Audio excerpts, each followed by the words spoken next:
میانہ قد سفید و سرخ جسم سرور عالم، کشاد سینہ اقدس گداز و نرم و مستحکم،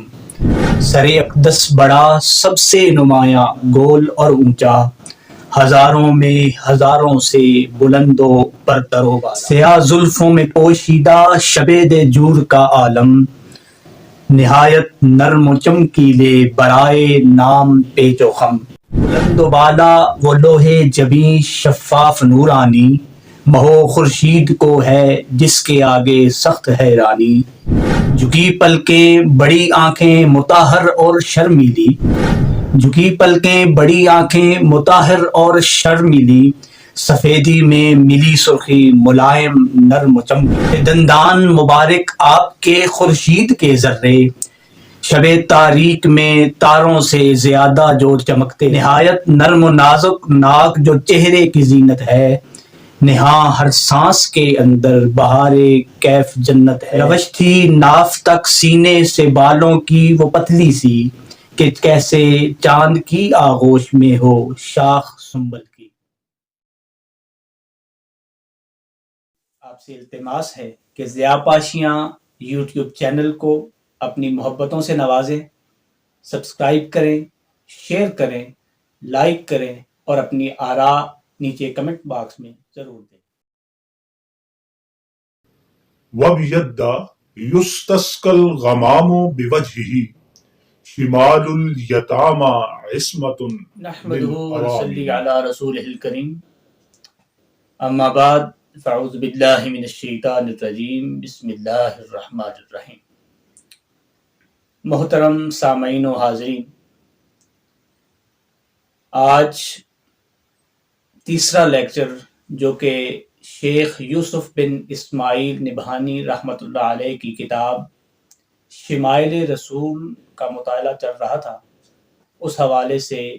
تیسرا لیکچر، اس میں موضوع بڑا خوبصورت ہے، اولیاء مبارک اور اوصاف حمیدہ تاجدار مدینہ حضرت محمد مصطفیٰ صلی اللہ علیہ وآلہ وسلم۔ تکمیل ایمان کے لیے اس بات کا یقین ضروری ہے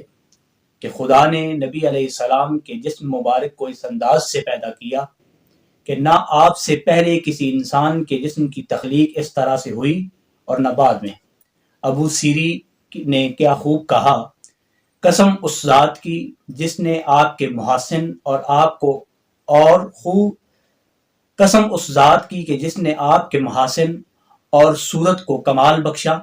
پھر آپ کو اپنا محبوب بنانے کے لیے چنا۔ آپ اس بات سے بری ہیں کہ کوئی محاسن میں آپ کا شریک ہو، اور آپ کا جوہر حسن ناقابل تقسیم ہے۔ قرطبی کتاب الصلاۃ میں کہتے ہیں، نبی علیہ السلام کا حسن سراپا ہم پر ظاہر نہیں کیا گیا، اگر آپ کا حسن سراپا پورے طور پر ظاہر کر دیا جاتا تو آنکھیں اس کے دیدار پر عاجز و دردماندہ ہو جاتی۔ بہت سے صحابہ نے بیان کیا، آپ بڑے خوبصورت جسم والے تھے۔ انس کہتے ہیں، نبی علیہ السلام نہ بہت دراز قامت تھے نہ پستہ قد تھے، نہ آپ کا رنگ چونے کی طرح بالکل سفید اور نہ زیادہ گندم گوں تھا، آپ کے بال نہ بالکل سیدھے تھے اور نہ زیادہ پیچ دار،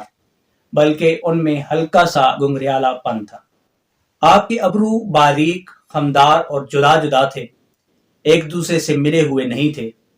ایسا محسوس ہوتا تھا کہ گویا ان میں سرخ رنگ کا ڈورا ہے۔ پلکیں دراز تھیں، سر مبارک بڑا تھا، دونوں ہاتھ اور پاؤں بھی بڑے تھے۔ نبی علیہ السلام لوگوں میں سب سے زیادہ وجیح اور خوبصورت تھے۔ آپ میانہ قد لوگوں میں تھے، قد مبارک نہ بہت دراز تھا نہ چھوٹا، رخسار مبارک بھرے ہوئے تھے، سر مبارک کے بال انتہائی سیاہ تھے، آنکھیں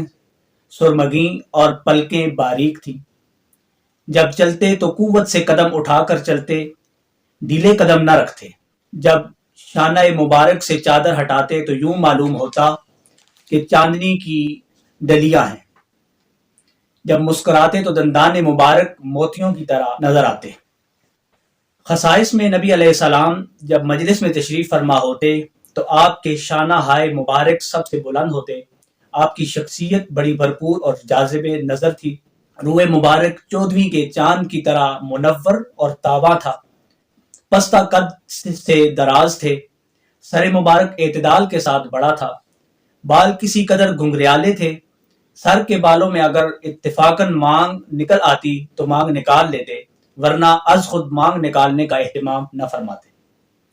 جس زمانے میں حضور صلی اللہ علیہ وسلم کے بال زیادہ ہوتے تو کان کی لوؤں سے متجاوز ہو جاتے تھے، رنگ چمکدار اور پیشانی کشادہ تھی، ابرو خمدار، باریک اور گنجان تھے، دونوں ابرو جدا جدا تھے، ایک دوسرے سے ملے ہوئے نہیں تھے، دونوں ابروؤں کے درمیان ایک رگ تھی جو غصے کے وقت ابھر جاتی، ناک بلندی مائل تھی، اس پر خاص چمک اور نور تھا، اچانک کوئی آپ کو دیکھتا تو اونچی ناک والا سمجھتا، لیکن غور سے دیکھتا تو معلوم ہوتا کہ چمک اور حسن کی وجہ سے ابری ہوئی معلوم ہوتی ہے، ورنہ در حقیقت زیادہ بلند نہیں۔ ریش مبارک بھرپور اور گھنی تھی،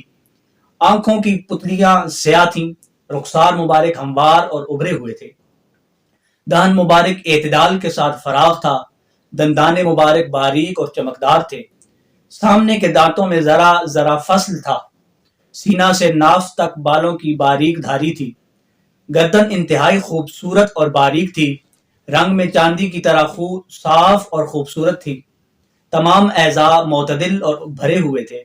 بدن گھٹا ہوا تھا، سینہ مبارک ہموار، فراغ اور چوڑا تھا،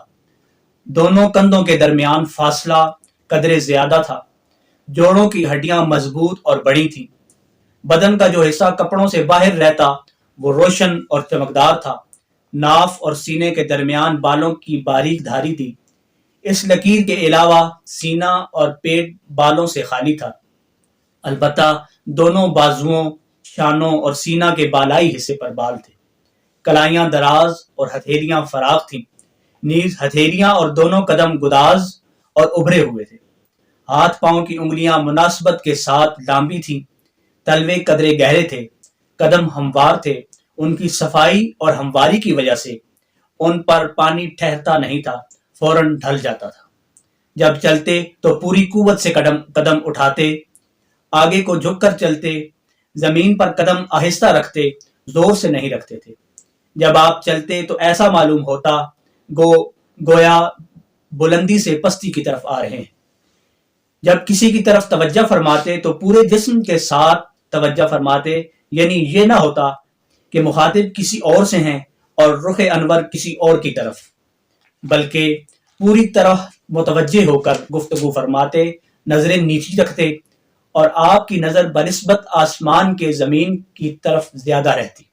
عادت مبارکہ گوشہ چشم سے دیکھنے کی تھی، یعنی غایت شرم و حیا کے باعث پوری آنکھ بھر کر نہیں دیکھتے تھے، جب چلتے تو صحابہ کرام کو اپنے آگے کر لیتے اور خود پیچھے رہ جاتے، جس سے ملتے یا راستے میں جو شخص بھی ملتا سلام کرنے میں خود ابتدا فرماتے۔ نبی علیہ السلام کے اگلے دانتوں میں ذرا ذرا فاصلہ تھا، جب محو تکلم ہوتے تو دندان مبارک کے درمیان سے نور کی کرنیں پھوٹتی ہوئی محسوس ہوتی، آپ کے قدم مبارک سب لوگوں سے زیادہ موزوں اور خوبصورت تھے۔ نبی علیہ السلام جب چلتے تو قدم جما کر چلتے وقت ڈھیلے ڈھالے قدم نہیں رکھتے تھے، چلتے وقت اپنے ساتھیوں کو اپنے آگے رکھتے، پشت فرشتوں کے لیے چھوڑ دیتے تھے، چلتے وقت نہ دائیں بائیں دیکھتے تھے اور نہ اوپر کی جانب دیکھتے تھے، بسا اوقات ایسا ہوتا کہ آپ سفر میں سستانے کی خاطر بیٹھ جاتے تو اپنی چادر درخت پر لٹکا دیتے،